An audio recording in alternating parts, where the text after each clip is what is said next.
2012 is the year of the bracelet at Red Panda Beads. Each month I am designing a new bracelet based on that month's birthstone.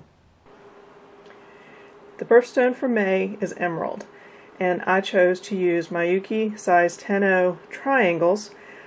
Triangles are deceptive. You think of a sharp object, but these triangles from Miyuki are rounded. The glass edges are very smooth, and the extra glass in the wall of the triangles gives them a lot more glitter and shine, and the colors are just brilliant, as you can see here.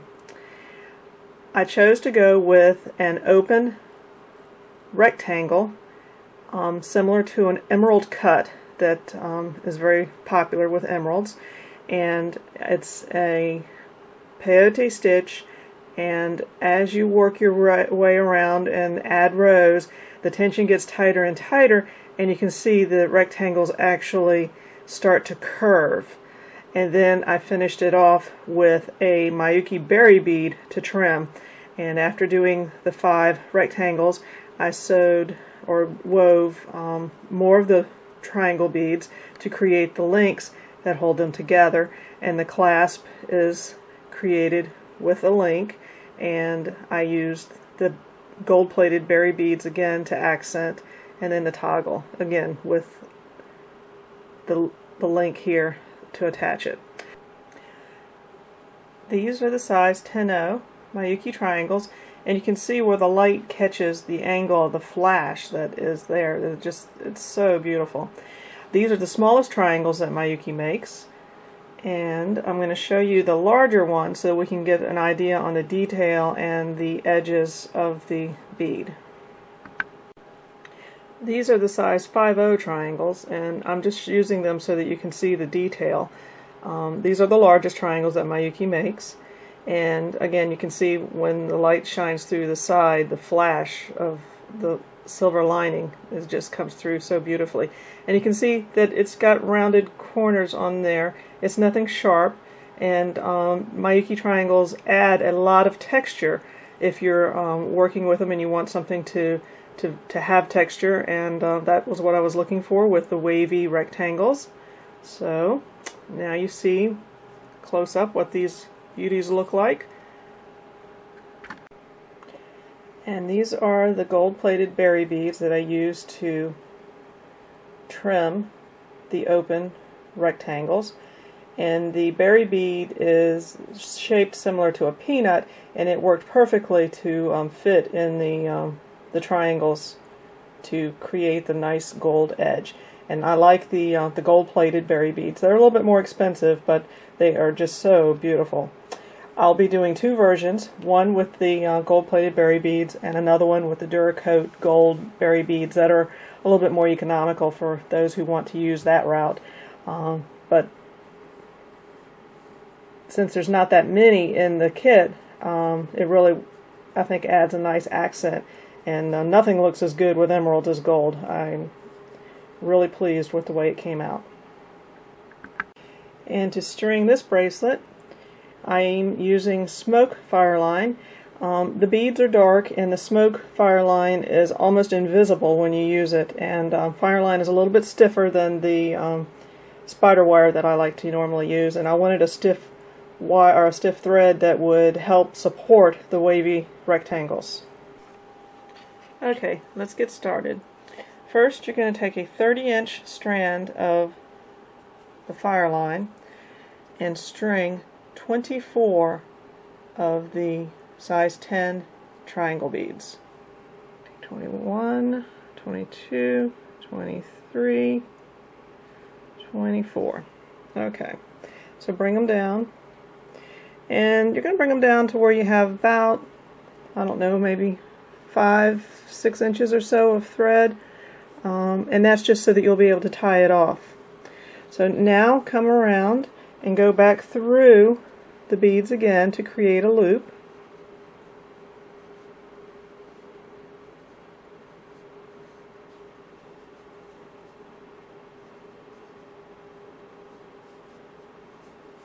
Alright.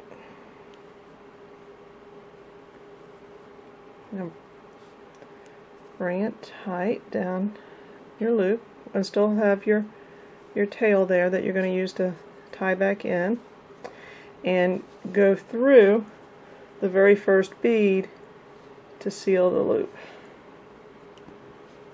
And there, now you have a nice loop. Okay, now we're going to start working on the first corner of the open rectangle, and to do that you're going to pick up 2 of the triangle beads and go into the very next bead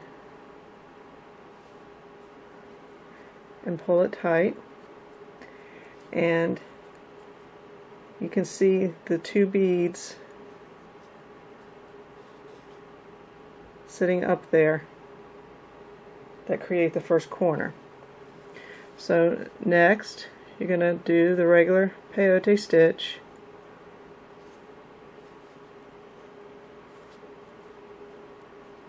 two times, and this is going to create one of the short lengths of the rectangle. Now we're at the second corner, and you're going to pick up 2 more triangle beads and go into that very next bead again to create the corner. And sometimes you have to play with it a little bit to get it to set just right. But there, now we have our 2 corners of our rectangle. Now this is the long wall of the rectangle, and we're going to do the peyote stitch 3 times. So now we're at our third corner, and we're going to pick up 2 of the triangle beads and then go back in that very next bead right next to it. And again, you sometimes have to play with it just a little bit to get the corners set just right. So there, we have the first corner, the second corner, the third corner. So now we're going to do another short wall. Okay, now we're on our last corner. So pick up 2 more triangle beads, go into that next bead right next to it,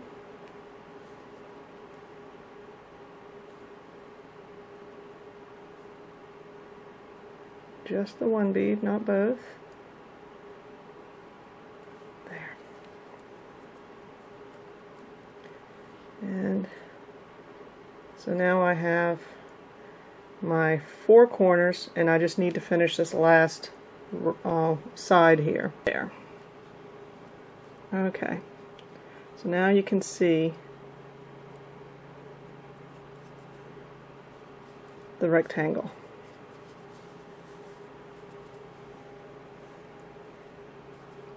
So we're going to do the same thing. 2 beads on the corner, and then peyote stitch until you get to the next corner, then 2 beads on the corner, and likewise all the way around, and build the next row of this rectangle. When you're working creating the triangle or adding the rows, you know that you're at your original start when you come up the side that has the tail. And the one thing that you need to watch out for is this first corner. You can see the thread, there's a gap, so you need to work the tension to pull that gap in so you don't see that in the finished. But you can see the other corners are nice and tight. There's no problem with there being a gap and the thread showing. So it's just this first corner that you need to be conscious of and work as you build the rectangle, just to keep that tension. And part of what we'll do at the end is weave this back through and help pull it tighter so that you don't see that extra thread. Okay, so we're going to start the second row, and since we are on the first corner here, I'm going to pick up 2 beads and go in this first bead to help build on the corner. And again, you need to pull the thread and help nudge the beads to stand out to create the corner. See how it builds there? That's a nice corner. Alright, now just go in and do the peyote, filling it in.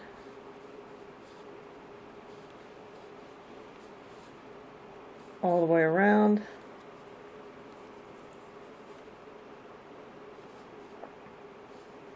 And come up through the corner there. 2 more beads to build on the corner.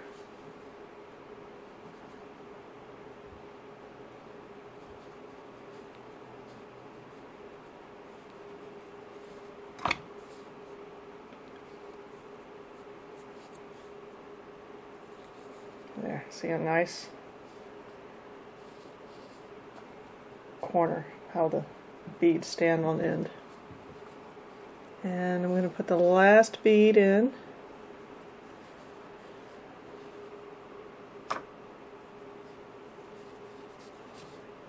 There. And because this is the first corner, I want to go back up through so I can do the last row of the triangles. So there's 3 rows of triangles and then the final trim row of the berry beads. And again, still working to keep the tension tight there on that first corner so that the thread is not noticeable. So I'm going to go through and do the last row, and then I'll be ready for the berry beads.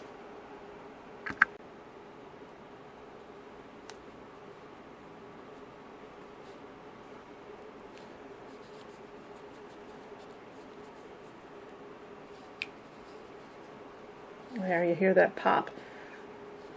Sometimes when you're working with a peyote stitch and the beads are really tight, you'll hear that pop. And there is the triangle, and you can see how it's got a nice curve to it. Now the next and last step is to accent it with the peanut beads all the way around. Alright, to add the peanut beads, you're going to go back up through that corner and pick up your first berry bead, or it's a peanut shape, but Mayuki calls them berry beads. And then you can see how it sets there. And then just keep going through, just the regular peyote, all the way around. This last row is going to be more challenging to get the needle through the beads since they are tighter.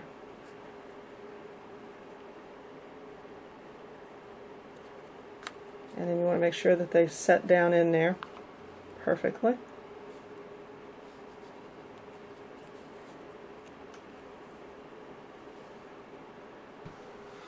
There, I've got all of the berry beads all the way around it, and you can see how it bows.